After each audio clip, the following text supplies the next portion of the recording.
America first.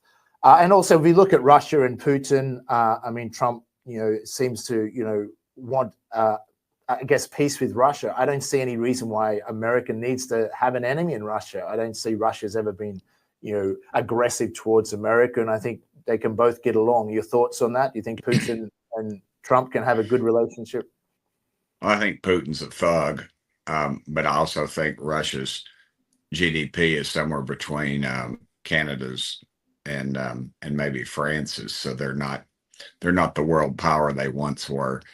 And I think that Donald Trump understands America has a strong military, but we even have a stronger economy. And that's where we need to be waging this war. We need to go to the people that are supplying them with fuel and saying, just stop it right now, or we'll stop you. And we will flood your markets, and we will destroy your economy. And I think that's the way you got to handle this thing. And then they will in turn put pressure on Russia and bring Russia to the bargaining table. And they'll draw some arbitrary lines, and both sides will say they're not happy. But honestly, both sides, I think, will be glad to get out of that war and get peace. Yeah, I agree. And I think now that Trump's realized just how many people have died, which independent media we've been saying for a very long time, they're hiding the deaths, particularly in Ukraine. There's some estimates, 1 million dead Ukrainian soldiers. Many of them are dragged, as kidnapped off the street. Oh, yeah.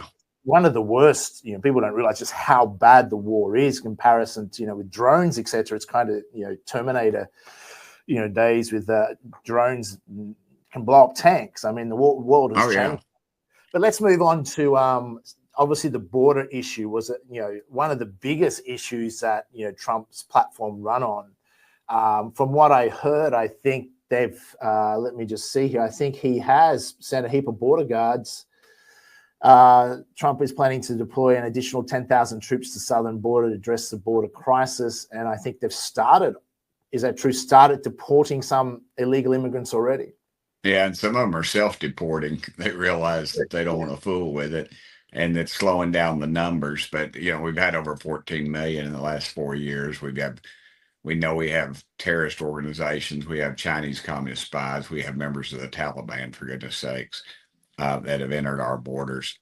And we've given them a free meal, probably a cell phone and some comfortable shoes and a plane ticket to enter parts of America. And we have no idea where they are.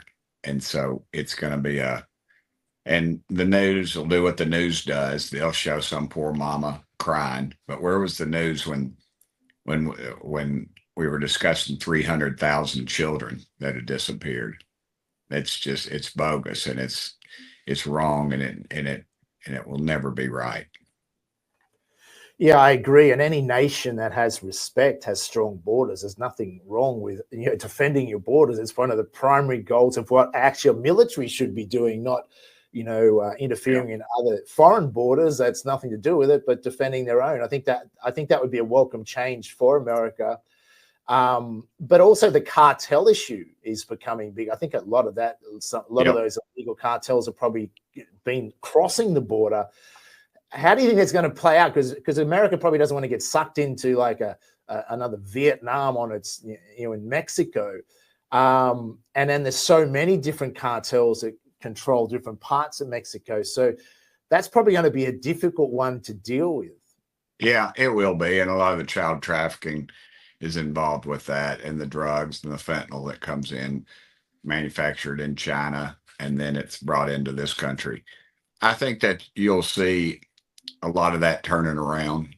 They might talk tough, but they're not going to want to deal with some SEAL team. I can guarantee you, because there will be a lot of dead cartel members if that goes down.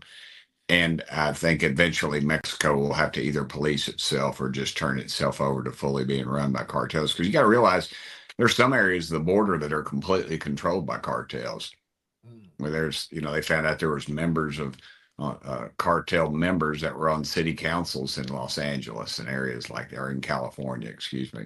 So there's a lot of things that are going on behind the scenes on all that. And I just think that, and Trump too has made some statements, and they know, they're thinking in their back of their mind, oh, he wouldn't do that. But in the back of their mind, they're thinking, this guy's a little bit of a cowboy. He might just do that. So we're gonna start enforcing some of these laws. Yeah, I'd agree with you. I mean, Trump's negotiating style is to be unpredictable, and and also use this, the stick and the carrot quite heavily, which you need to do. But people certainly do take him seriously, I think, in a lot of cases. And he knows how to negotiate. The other issue, obviously, debanking, conservatives has been an issue. I think Trump was mentioning that on his cross to the World Economic Forum. If I can find it here, let me see if I can find it. And by the way, speaking of you, and you've done a fantastic job, but I hope you start opening your bank to conservatives, because many conservatives complain that the banks are not allowing them to do business within the bank, and that included a place called Bank of America. They don't take conservative business. And I don't know if the regulators mandated that because of Biden or what, but you and Jamie and everybody, I hope you're going to open your banks to conservatives, because what you're doing is wrong. Mr. President, I'll say that your friend Gianni said hello, told me to tell you hello, and we look forward to sponsoring the World Cup when it comes, both this summer for the club and next year. So thank you for getting that for the United States. It's interesting because obviously this has been happening. We reported in the Australian National Review for some years. I was debanked in Australia heavily, Nigel Farage in the UK, and the amount of readers that we had coming in going, yes, it's happened to me, especially the ones that spoke out about the COVID vaccines were getting debanked. Obviously, if you're conservative side of politics. Sure. I believe it also happened to Melanie, like Trump's wife I was reading was some years ago, was also debanked. Is this a serious problem, and is it going to be changed? Yes, it is. And I guess it falls on the line of, is it constitutional for them to discriminate, or do they have the right to do that as a business?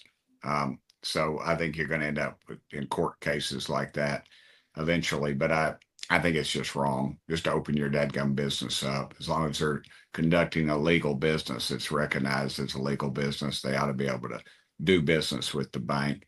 And I think conservatives on the other side need to start, as they taught me in economics class at the University of Tennessee, start casting their dollar votes elsewhere. And we have that power. We're just afraid to do it. We don't have any guts.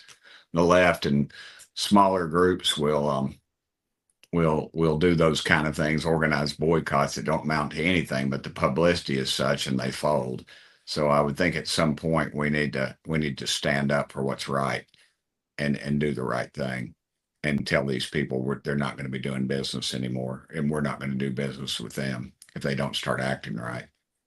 Yeah, I think that's critical, and we've seen the left, the extreme left, use activism, to serve their agendas. I think maybe conservatives need to get better at that activism as far as boycotting and putting pressure on these woke companies, a lot of them that do respond to that. Just